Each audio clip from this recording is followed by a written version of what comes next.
আজকের মাহফিল শাইখুল ইসলাম বাংলাদেশের ওলামায়ে কেরামের মাথার তাজ, বড় বৃক্ষের মতো ছিলেন। আজকে ওলামায়ে কেরাম হারে হারে টের পাচ্ছেন। আজকে ওলামায়ে কেরাম বুঝতেছে এক শাইখুল ইসলামের শূন্যতা কত বড়, কত বেদনাদায়ক। এখন ওলামায়ে কেরাম টের পাচ্ছেন যে শাইখুল ইসলাম সারাটা জীবন কোনোদিন বাতিলের সাথে বাজান আপোষ করেন নাই, কোনোদিন বাতিলের সাথে আপোষ করেন নাই। এই বৃদ্ধ বয়সে 100-র উপরে বয়স হয়ে গেছে, এরপরও আল্লাহর ওলি, আল্লাহর কুতুব নিজে চলতে পারতেন না, হুইল চেয়ারে করে এরপরও ঢাকার রাজপথে নাস্তিকদের বিরুদ্ধে নবীর ইজ্জতের হেফাজতের জন্য আন্দোলন করেছেন, সংগ্রাম করেছেন। কথা বলেন ঠিক? আরো জোরে বলেন ঠিক কি? যারা দাঁড়ায় আছেন আপনাদের মন খারাপ, একসাথে আওয়াজ দেন তো আল্লাহু আকবার। আরো জোরে বলেন আল্লাহু আকবার। সমস্ত প্রশংসার মালিককে মুহাব্বতে বলেন কে? আরো জোরে বলেন কে? এই বাজান এমন একজনের নাম নিতে বলছি, নেতার নাম নিতে বলি নাই, দুনিয়ার কোন এমপি মন্ত্রীর নাম নিতে বলি নাই, দুনিয়ার কোন রাজা বাদশার নাম নিতে বলি নাই। আজকে করোনার অজুহাত দিয়া সারা বাংলাদেশে মাহফিল গুলা বন্ধ হয়ে যাচ্ছে। ও মুসলমান ইমানদার, আজকের এই দোয়া মাহফিল থেকে খোলা আসমানের নিচে আল্লাহর একটা দিল থেকে ডাক দিয়ে বলবেন, আল্লাহ এই করোনা নামক গজব বাংলাদেশ থেকে উঠায় নাও। সকলে বলেন আমিন। দুই হাত উঁচু করে আল্লাহকে একটা ডাক দেন তো আল্লাহ, ডাক দেন আল্লাহ, মুহাব্বতে ডাক দেন ইয়া আল্লাহ। জমিনের মালিক, এই খোলা আসমানের নিচে তোমার পাগলদেরকে নিয়ে আমি গুনাহগার হাত তুলছি।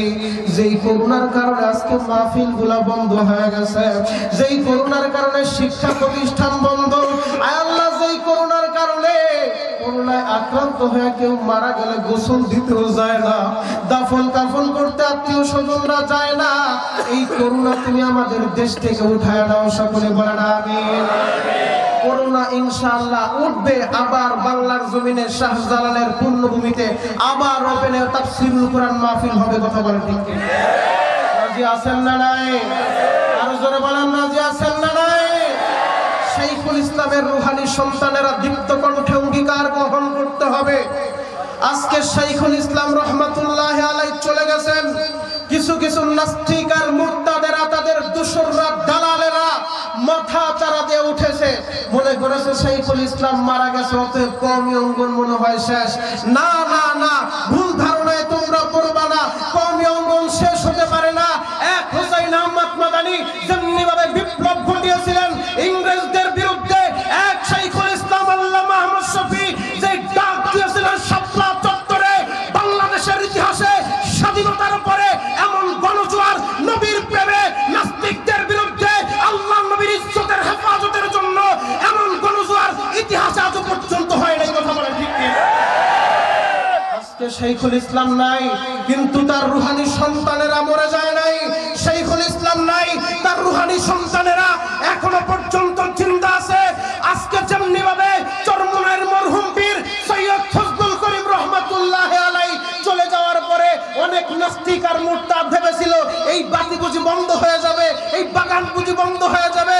না, ফজলুল করিম চলে গেছে, ইসহাক রহমাতুল্লাহি আলাইহি চলে গেছে, কিন্তু যে সন্তানদেরকে রেখে গেছেন আজকে বাংলাদেশের অলি গলি, পাড়ায় পাড়ায়, মহল্লায় মহল্লায় চরমনাইয়ের মুজাহিদ আছে। কথা বলেন ঠিক?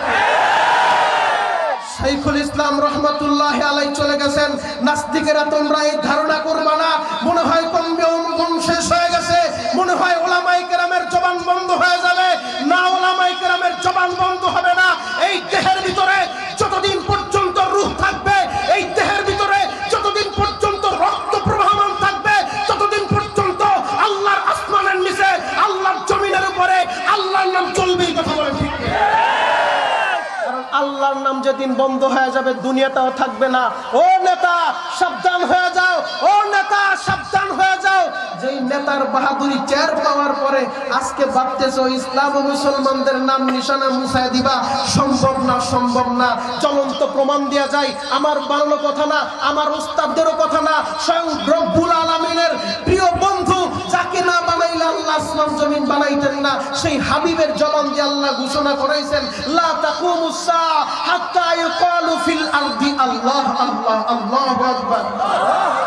যতদিন পর্যন্ত আসমানের নিচে জমিনের উপরে মাত্র ওয়ানলি ওয়ান পিস, মাত্র একজন ম্যান থাকবে, একজন মানুষ থাকবে আল্লাহ আল্লাহ বলার মতো, ততদিন পর্যন্ত আসমান তার আপন জায়গায় থাকবে, জমিন তার আপন জায়গায় থাকবে, চন্দ্র সূর্য গ্রহ নক্ষত্র আপন জায়গায় থাকবে, নিজ নিজ ডিউটি পালন করবে, দায়িত্ব পালন করবে।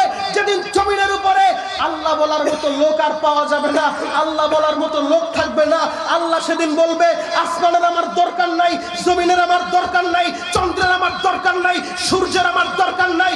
তখন আসমান জমিন গ্রহ নক্ষত্র চন্দ্র সূর্য সব কিছু ধ্বংস করে মহাপ্রলয় করে কিয়ামত সংঘটিত হবে। কথা বলেন ঠিক? তাহলে জমিন টিকবে ততদিন, আল্লাহ বলার লোক থাকবে যতদিন। কথা বলেন ঠিক?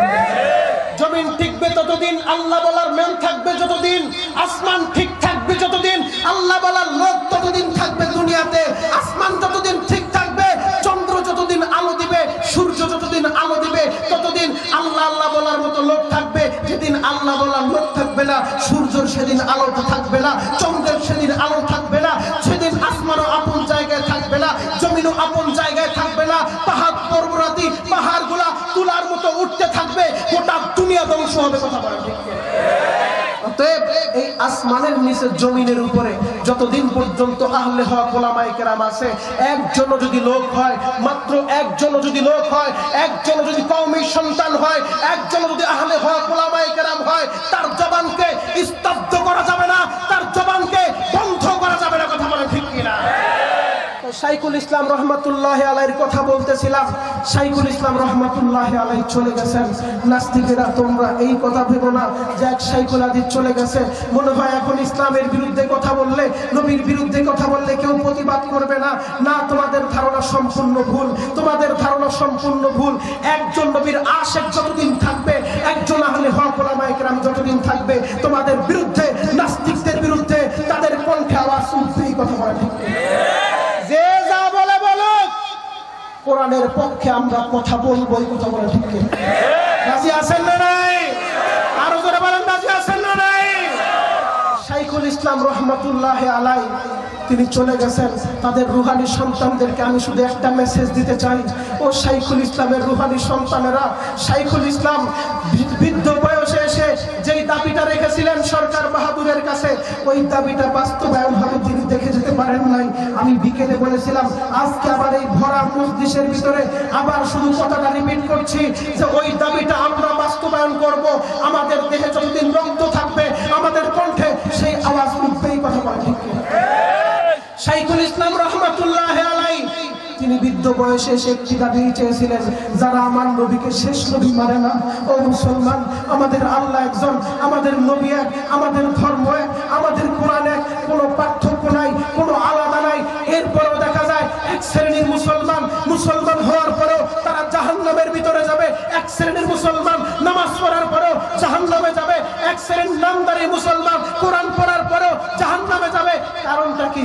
কারণ হলো তাদের মসজিদ আছে, তাদের মাদ্রাসা আছে, তাদের মসজিদে আজান হয়, তাদের মসজিদে জুমায় বয়ান হয়, তাদের মসজিদের ইমাম আছে, তাদের মসজিদের মুয়াজ্জিন আছে, তাদের কোরআন কারিমের তেলাওয়াত হয়। কিন্তু এরপরেও তারা কেন জাহান্নামে যাবে? কারণ হলো তারা মুসলমান না, তারা কাফের। কথা বলা ঠিক? ঈমানের মতো মহামূল্যবান সম্পদ তাদের নাই। ঈমান নামক মহামূল্যবান সম্পদ না থাকার কারণে তারা নামাজ পড়ার পরেও জাহান্নামে যাবে। তারা কারা? ঈমান নামক মহামূল্যবান সম্পদ না থাকার কারণে মসজিদ করেও জাহান্নামে যাবে। তারা কারা? ঈমান নামক মহামূল্যবান সম্পদ না থাকার কারণে কোরআন তেলাওয়াত করার পরেও তারা ঝরার পর ঈমান নামক মহামূল্যবান সম্পদ না থাকার কারণে মসজিদে ইমামতি করেও জাহান্নামে যাবে। তারা কারা? তারা হলো কাদিয়ানীরা, যারা আমার নবীকে শেষ নবী মানে না। কথা বলে। কারণ ঈমানের শর্তের ভিতরে একটি শর্ত হলো নবীকে মানতে হবে, নবীকে স্বীকার করতে হবে, আমাদের নবী শেষ নবী, সর্বশ্রেষ্ঠ নবী। কথা বলা ঠিক? হকের পক্ষে আওয়াজ দেওয়ার জন্য বেশি মানুষের দরকার নাই। মর্দে মুজাহিদ মাত্র 3 জন হইলেই যথেষ্ট। মর্দে মুজাহিদ হুসাইন আহমদ মাদানির মতো, শাইখুল ইসলামের মতো, শাইখুল হাদিসের মতো, পীর সাহেব চরমুনাইর মতো, আল্লামা মামুনুল হকের মতো এবং জিন্দা শাহজালাল মাত্র কয়েকজন হলে যথেষ্ট। খতিবুল উম্মার মতো কথা বলে ঠিক না? হকের আওয়াজ দেওয়ার জন্য বেশি লোকের দরকার নাই, আমরা শুধু যুক্ত কণ্ঠে আওয়াজ দিতে চাই। যারা আমার নবীকে শেষ নবী মানবে না তারা কাফের, কথা বলে ঠিক না? আমরা একটা দাবি জানাইতে চাই, সংসদে আইন চাই, নবীর পরে নবী নাই, কথা বলে ঠিক না? স্লোগানটা মুখস্থ করেন, সংসদ পর্যন্তই স্লোগান পৌঁছাতে হবে, সংসদে আইন চাই, সবাই সংসদে আইন চাই, নবীর পরে নবী নাই, সংসদে আইন চাই। আল্লাহ আইনটা বাস্তবায়ন করা সকলে বলেন আমিন। তো শাইখুল ইসলাম রহমাতুল্লাহ আলাইহি জীবনের শেষ বয়সে এসে তিনি আবদারটা রেখেছিলেন যে আমি শুধু এই আওয়াজটা দেখে যেতে চাই, সংসদে আইনটা পাস হবে। শাইখুল ইসলাম চলে গেছেন, আইনটা বাস্তবায়ন হয় নাই, তিনি দেখে যেতে পারেন নাই। আমরা শুধু আজকের এই দোয়া মাহফিল থেকে শাইখুল ইসলামের রুহানি সন্তানদেরকে একটা মেসেজ দিয়ে যাই, তোমরা টেকনাফ থেকে তেতুলিয়ায় হকের আওয়াজটা পৌঁছে দাও। আমরাও বলতে চাই শাইখুল ইসলামের সুরে কণ্ঠে কণ্ঠ মিলিয়ে আমরাও বলতে চাই, আমরাও চাই আমার দেশের ভিতরে কাদিয়ানীদেরকে অমুসলিম ঘোষণা করা হোক, কথা বলা ঠিক না?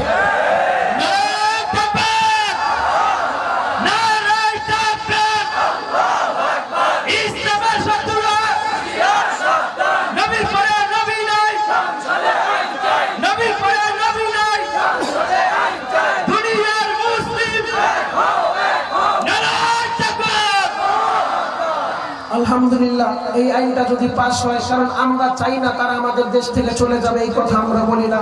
কারণ আমাদের দেশে হিন্দু আছে, বৌদ্ধ আছে, খ্রিস্টান আছে, তারা থাকবে, তাদের ধর্ম পালন করবে, আমাদের পক্ষ থেকে কোনো বাধা নাই, কোনো আপত্তি নাই। কিন্তু তারা মুসলমানের পরিচয় দিয়া, মুসলমানের সাইনবোর্ড লাগায় ঈমান নামক মুসলমানদেরকে মুসলমানদের আকীদার ভিতরে ধোঁকা দিবে, এটা আমরা মানতে পারবো না।